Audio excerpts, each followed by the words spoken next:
Alors, les impôts immobiliers. Le fisc a récemment lancé une grande communication. Voyons ça. C'est le nombre de propriétaires qui ont été contactés. 2,5 millions quand même.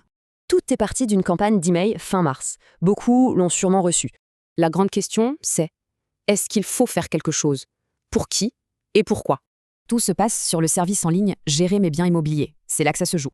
En fait, ce système sert à identifier les biens encore taxables depuis la fin de la taxe d'habitation.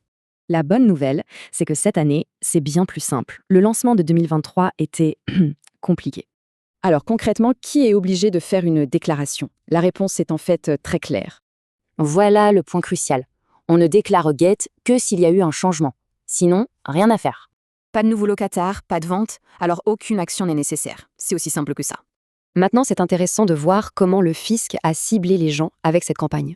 Il y a eu 2 grandes vagues, une mi-mars et une autre bien plus grosse le 30 mars. Ce deuxième envoi visait surtout ceux qui avaient de grandes chances d'avoir eu un changement. Et pour ceux qui doivent faire la déclaration, comment ça marche? C'est vraiment très simple. Juste 3 étapes, on se connecte, on va dans la bonne rubrique et on déclare le changement. Donc, s'il n'y a qu'une seule chose à retenir, c'est ça. Pas de changement, pas de déclaration. Et l'année prochaine, ce sera la même règle. C'est une habitude à prendre,